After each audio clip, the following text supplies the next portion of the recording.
Hello, welcome back everyone to our series on Catholic women. My name is Jenny Zahner. Today we're going to be talking about Saint Mother Theodore Guerin, who is the patron saint of Indiana. This is a quote from Mother Theodore Guerin. "We are not called upon to do all the good possible, but only that which we can do." In 1840, 6 Sisters of Providence, clad in their religious habits of heavy black serge, stepped off the sailing ship that had carried them from their mother house in France to begin a new mission in America. They were, by their own admission, strangers to the country, to the manners, to the customs, to the ways of America, and they knew not one word of English.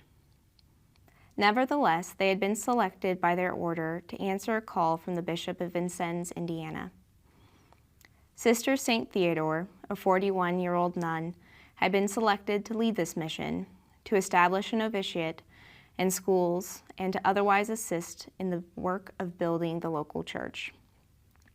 Their journey was long, a month by sailing ship, followed by a series of trains, steamboats, wagons, until they arrived late one night at their destination, St. Mary of the Woods. Instead of being located in a town, as they had expected, they found that their new foundation consisted of a log cabin in the middle of a forest. It is astonishing that this remote solitude has been chosen for a novitiate, and especially for an academy, Sister St. Theodore observed. All appearances are against it. The sisters were unprepared for the primitive conditions and for the extremes of weather, the harsh winter, the heat of summer. They contended with fires, locusts, droughts, and floods, and yet they gradually established roots and prospered, drawing eager students from the widely scattered pioneer families, and even attracting new postulants to their community. But in the undertaking this venture, the sisters had failed to clarify the exact nature of their relationship to the mother house in France and to the authority of the local Bishop of Vincennes. Before long, this ambiguity would become a source of bitter strife. Mother Theodore Guerin, as she was now called, at first described the bishop as an excellent father. Never, she said, had she found a heart more compassionate under an exterior so cold. But before long, she was describing his temperament as one of those which makes martyrs of their possessors and still more of those who put up with them. The problem was simply that the bishop regarded the community as his personal possession, and he sought to control and manage its affairs in every detail. "I have the greatest aversion to this kind of administration," Mother Theodore wrote. "It seems to me it would keep our sisters in a species of slavery." In 1843, Mother Theodore acceded to the bishop's recommendation that she return to France to seek funding. Her trip was a success.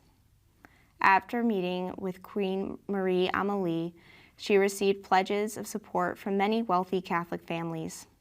On returning home, she felt moved to kiss the soil of Indiana. "This land was no longer for me the land of exile," she wrote. "It was the portion of my inheritance." But her joy was diminished when she discovered all that had happened in her absence. The bishop had admitted novices to vows, closed and opened new schools, and called for the election of a new superior, all without consultation of the sisters or any reference to their rule. Though the sisters had, in defiance of his will, unanimously re-elected Mother Theodore as their superior, he had made it clear that he considered himself the true authority. When Mother Theodore met with the bishop, he subjected her to a long harangue, accusing her of having a disobedient spirit, and even of having stolen money from him in Paris. While claiming that he had no wish to interfere with the congregation's rule, he insisted that Mother Theodore nor any other sisters leave the diocese without his written permission. Claiming that the land under their home was his, he announced, "I am the proprietor, spiritual and temporal, of that house." Tensions continued to rise. Mother Theodore, ill and weary from the constant threats and accusations, offered to resign as superior of the congregation. In writing to the bishop, she said, "My conscience is my witness that I have done all I could to avoid this misfortune, for I love Indiana with my whole soul. To do good there, to see our congregation solidly established there before I die, was my whole and only ambition. The good God has permitted that you did not wish it. May his will be done." She would not, however, accede to his insistence on dispersing with their rule. In a subsequent meeting, the bishop locked Mother Theodore in his house and said she must remain until she agreed to all his demands. He set her free only when her worried sisters came searching for her. The next day he declared not only that Mother Theodore was no longer the superior, but that she was not even a sister of Providence, for he had released her from her vows. He ordered her to leave the diocese and go elsewhere to hide in her disgrace. He forbade her even to write to any of the sisters. They had no need of her letters. To the Sisters of St. Mary's, he sent word that if they yielded to his views, he would love and protect them. But if they opposed his views, they ran the risk of sharing their mother's fate. When they heard this distressing news, they all, to a sister, agreed that they would never submit to these demands. "We will follow our mother wherever she will go." The bishop countered that he would excommunicate any sister who left the diocese without his permission.